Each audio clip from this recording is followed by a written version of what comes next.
This is the LEICA Q3 and my God, it is special. And no, I did not just bounce it on the table. I've already unboxed it, but let's go through that process properly and you'll probably see the reasons why I sold the Q2 and bought this.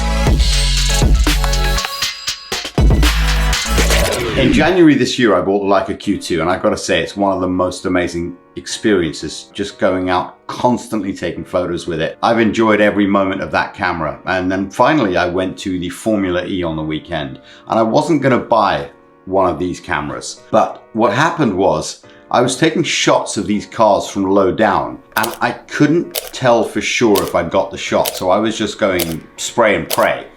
I needed a tilting screen. I wasn't going to buy a Fuji X100V because I don't care what anyone says, it's a terrible camera. Call that an unpopular opinion, call it my truth. I cannot stand the Fuji X100s. I'm sure there's some photographers out there like Greg Williams who can get a great shot with a camera like that. I couldn't, so I didn't get on with it. I gave it back and I used my iPhone for every one of the shots I would have used the X100V for. This is special.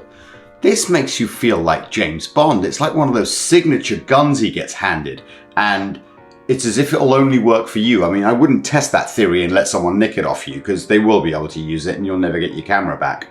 But this is just another level. When I went to the Formula E and I needed a camera that would give me that shot that I couldn't get low down with the Q2, this articulating screen just for the top down, that view that you can get makes all the difference. I wanted a camera that would do what the Q2 did for me because I had almost no complaints about that camera at all, other than having to carry lots of batteries with me and having no ability to look at the screen from a different angle. Now that's fine with a pro camera when you're out doing pro shoots, for example. You're quite happy to lie on the floor if you're getting paid to do that. This is not a I'm getting paid to take photographs camera. This is a camera that I would take out with me and use specifically when I'm out with my family or with my wife or at a dinner or something like that. I don't want to be lying on the floor to take a photograph of somebody's tires. I want to be able to just dip my hands down and take that shot. And this gives me the ability to do that. The EVF on this thing is incredible, but there are times when you can't use it. And for those times alone, that makes one of the biggest differences to LEICA there is in years. And with a 60 megapixel sensor on this and the ability to pixel bin and go down to 35 and 18 megapixels, I've got the ability now to shoot better low light photographs, particularly astrophotography, which is something I'm absolutely garbage at and I really want to take some shots.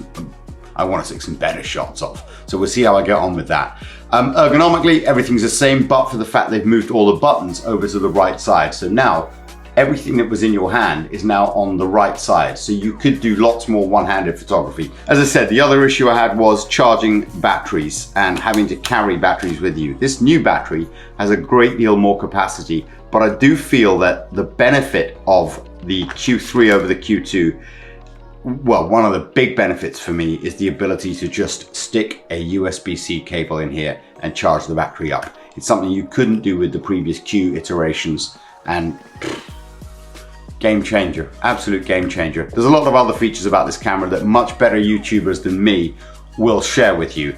There is a hand grip available. I've never really got on with the one I have with the Q2, but that one has wireless charging on it, so I may pick one of those up. I did buy this extra shutter release button. I didn't get the one with LEICA on top because the camera already says LEICA on the front. You don't need to attract any more attention than you're already getting. And considering I normally tape up the logo if I'm out in a city I don't know, I don't really need another button saying, please rob me. I'm trying to think of any other major differences about this camera other than my desire to have the latest gear and not having the talent to warrant that gear. No other reasons. I just love LEICA products and this is special.